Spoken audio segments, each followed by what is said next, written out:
पिछले हफ्ते भर में बहुत सारे नए-नए डेवलपमेंट हुए और उनमें से एक डेवलपमेंट हुआ कि साहब कि वो हमारे शिया भाइयों को अचानक ये समझ में आ गया है कि साहब कि वो शिया है और उनको बाहर निकल के फिर से मातम मनाना चाहिए। पहले मातम मनाया करते थे तो फिर सुन्नी जो थे उनके ऊपर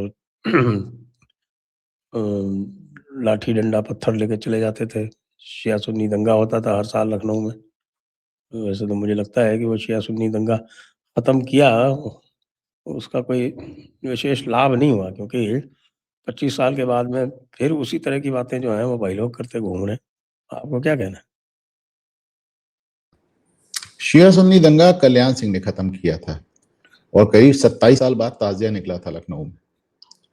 तो सुन्नी चूंकि ज्यादा हैं तो वो शियाओं को ताजिया ही नहीं निकालने देते थे। तो करीब 2.5 दशक बाद ताजिया निकला था। बात भारत की नहीं है, आप पूरी दुनिया में देख लें। जब गैर मुस्लिम की बात आती है तो शिया सुन्नी एक हमेशा हो जाते, उसमें कोई नई बात नहीं। शिया सुन्नी ने एक होकर पाकिस्तान बनाया था, लेकिन वो अलग बात है कि बनने के बाद शियाओं का वाक़ क्या हाल हुआ वो आपने देखा। और आपने देखा ईरान ने पहली बार हमास को मदद की थी, जो कि एक सुन्नी आतंकवादी संगठन है। इसके पहले वो केवल हिजबुल्लाह और हूती को मदद करता था। तो जब बात गैर मुस्लिम की आती है, मैं तो बार बार यही बात कहता हूँ कि सऊदी अरब जमाने से यमन पे हमला कर रहा है, हजारों बच्चे मर गए। पाकिस्तान अफगानिस्तान पे हमला कर रहा है, बच्चों की अलग से कब्रें खुद रही हैं। नाइजीरिया देख लीजिए, सूडान देख लीजिए, मतलब आपको पूरी इस्लामी दुनिया में एकदम गदर नजर आएगा। बच्चे मर रहे हैं, महिलाएं मर रही हैं, सब कुछ हो रहा है। लेकिन all eyes on Gaza, all eyes on Gaza, क्योंकि वहां पर यहूदी इन्वॉल्व है। और मैं इधर कई दिनों से एक नई बात कह रहा हूं कि साहब इजराइल से लेकर हिंदुस्तान तक जितने मुस्लिम मुल्क हैं, एक में भी मुसलमानों को वोट तक डालने की इजाजत नहीं। पाकिस्तान में कहने को डेमोक्रेसी है, पर क्या आप जान ही रहे हैं, मतलब वहां तो नेता विपक्ष जेल में है, उसकी पार्टी बैन है। ईरान में भी allow me to complete. And Bangladesh में भी देख लीजिए, पहले शेख हसीना ने खालदा जिया की पार्टी को बैन कर दिया, अब खालदा जिया ने शेख हसीना की पार्टी को बैन कर दिया। तो वहां ये चुनाव तो सब नाम के हैं। बैन नहीं किया, उन्होंने खुद ने बायकॉट किया। अरे नहीं, आपने पूरा उनको चुनाव लड़ने नहीं दिया, जिस तरह इन्होंने इमरान खान को लड़ने नहीं दिया चुनाव, उल्टे और उठा के बंद उसको अलग कर दिया। उनकी मांग थी कि आपकी चुनाव इंडिपेंडेंट देखिए कोर्ट के नीचे लड़ा जाए, वो उन्होंने नहीं माना तो उन्होंने बायकॉट कर दिया।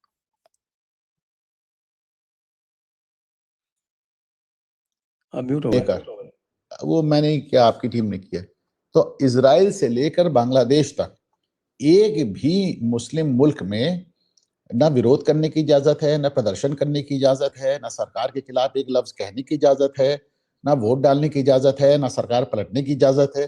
केवल दो मुल्कों में मुसलमान वोट डाल के सरकार बदल सकता है, एक इजराइल और एक हिंदुस्तान। और इन्हीं दो मुल्कों में मुसलमान इन्हीं दो मुल्कों को गाली देता है। मतलब सिर्फ these are the only two countries जहां पे आपको वोट डाल के अपने मन की सरकार बनाने, बदलने, लगाने की इजाजत है।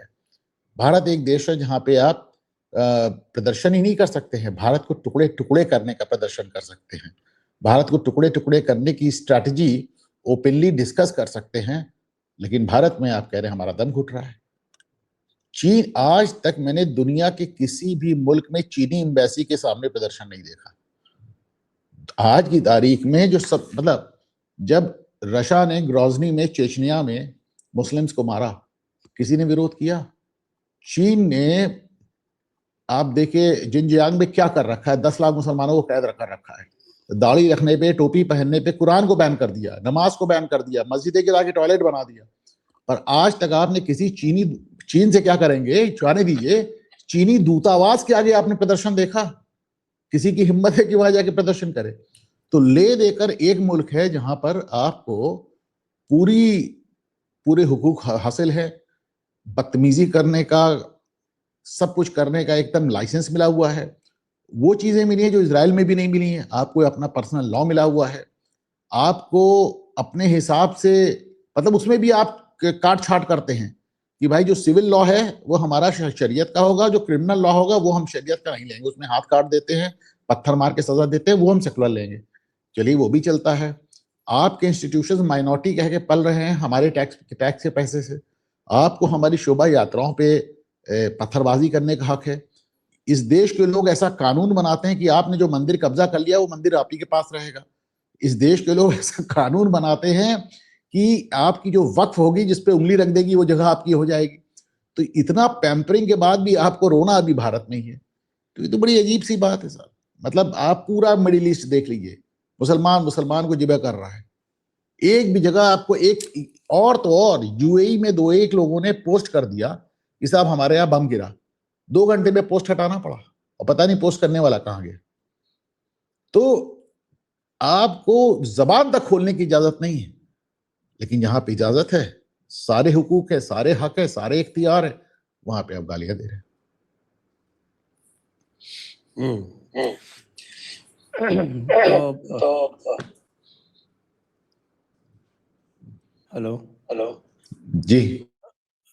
अरे भाई, डेस्क पे कौन बैठे हुए हैं? जरा ये आवाज ठीक कीजिए, पूरी मेरी आवाज मेरे कानों में आ रही है। अनुपम जी कहाँ से आ रही है ये बताइए।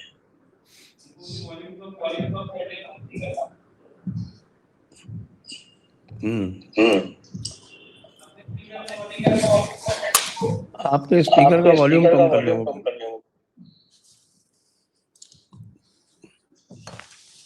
जी जी। लेकिन जो हमारे यहाँ प्रदर्शन हो रहे हैं वो से, तो हमारे यहाँ जो प्रदर्शन हो रहे हैं वो श्रीनगर जैसी जगहों में भी हो रहे हैं, और लखनऊ में तो खैर हो नहीं थे। लखनऊ तो शिया कैपिटल है भारत की। लेकिन हैदराबाद में नहीं हुए साहब। हैदराबाद में शिया पूरे 25% है, और यहाँ तक कि जो सुन्नी नेता हैं वहाँ के ओवैसी साहब, वो कई बार ऐसा पोज करते हैं, उनसे ये पूछा जाए कि आप शिया हैं क्या, तो वो उसका जवाब नहीं देते, जिससे जो उनको लगता रहे लोग कि हाँ भाई वो शिया है। तो ये जो श्रीनगर वाले जो प्रदर्शन हो रहे हैं उनके बारे में क्या कहना है? ये अचानक इनमें ये शिया तत्व इतना कहाँ से जाग गया? जी। श्रीनगर में तो हमेशा प्रदर्शन हुए हैं, उसमें कोई नई बात नहीं है। मैं कश्मीर के उन इलाकों में गया हूँ, आज नहीं, मैं 20 साल पुरानी बात आ रहा हूँ, जहां पर मैं गया तो खुमैनी के बड़े बड़े आदमकद पोस्टर्स खुमैनी और खामनी के लगे हुए थे। तो तभी मुझे समझ में आ गया मैं शे इलाके में, पर वो बड़ी बात नहीं है। बड़ी बात कुछ और है। इस बार लेह में और कारगिल में प्रदर्शन हो रहे हैं। लेह में और कारगिल में भयंकर प्रदर्शन हो रहे हैं, और थोड़े मोड़े नहीं हो रहे हैं। Let me show you.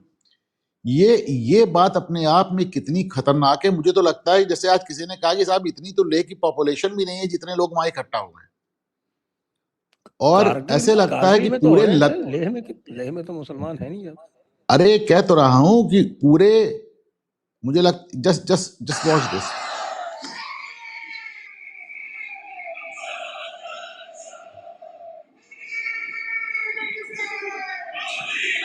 ये लेह है, कारगिल है? ये कारगिल है। कारगिल तो ये कारगिल है। कारगिल में तो 90% से ऊपर शिया है। हाँ, नहीं मैं आपको लेह भी दिखाता हूँ। मैंने आज लेह का वीडियो भी ट्वीट किया, आप देखिएगा, कल किया है बल्कि। तो लेह में भी प्रदर्शन हो रहे हैं, कारगिल में भी हो रहे हैं। अब सोचने वाली बात है कि लेह में तो इतने मुसलमान भी नहीं, लेह की तो इतनी पॉपुलेशन भी नहीं है जितने लोग वहां खड़े हैं। तो ये बहुत खतरे वाली बात। देखिए, ये वही इलाका है जिस इलाके में बैठ के सोनम वांगचुक पाकिस्तान से पींगे बढ़ाते थे। और इसीलिए मैं लगातार कह रहा हूं कि कश्मीरवादी और लद्दाख कयामत तक केंद्र शासित प्रदेश रहने चाहिए। इनको स्टेटहुड कभी नहीं मिलना चाहिए। स्टेटहुड सिर्फ और सिर्फ जम्मू को मिलना चाहिए।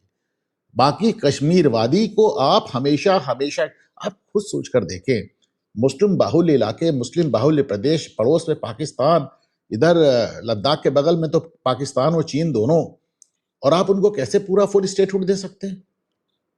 क्यों दे सकते हैं आप उनको 100%? अच्छा, एक बात और बताएं, हमारे संविधान में केंद्र शासित प्रदेश यानी यूनियन टेरिटरी की अवधारणा किसी कारण से डाली गई है ना, यूं ही तो नहीं डाली गई है। तो आप उनको हमेशा हमेशा के लिए घोषित कर दें। और ये सुप्रीम कोर्ट अगली बार पूछे ना कि चुनाव कब करा रहे हो, तो बजाय टालने के कहो नहीं करा रहे, चुनाव नहीं होगा। Let Supreme Court take responsibility कि वहां पे अगर कुछ हुआ तो। अभी तो एक नई चीज शुरू हो गई है, हमारे सीजीआई साहब ने जजेस को प्रशासन में इन्वॉल्व कर दिया है।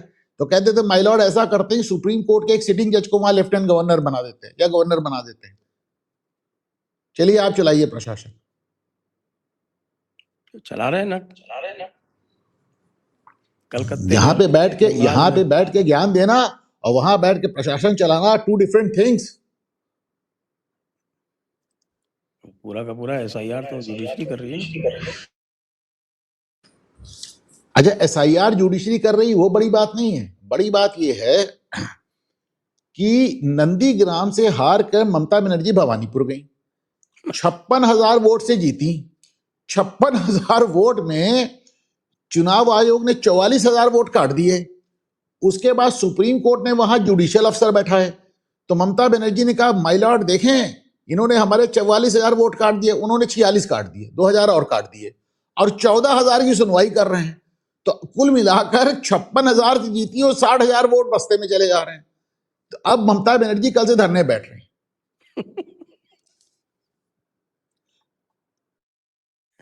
तो शिकायत किससे है?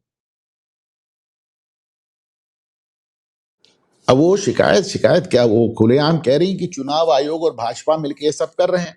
लेकिन उनसे कोई पूछे यार, अब तो एसआईआर सुप्रीम कोर्ट करा रही है, अब तो एसआईआर सुप्रीम कोर्ट करा रही है, चीफ जस्टिस ऑफ इंडिया करा रहे हैं। और ममता बनर्जी तो वकील को भी दोष नहीं दे सकती, खुद ही वकालत करके आई है।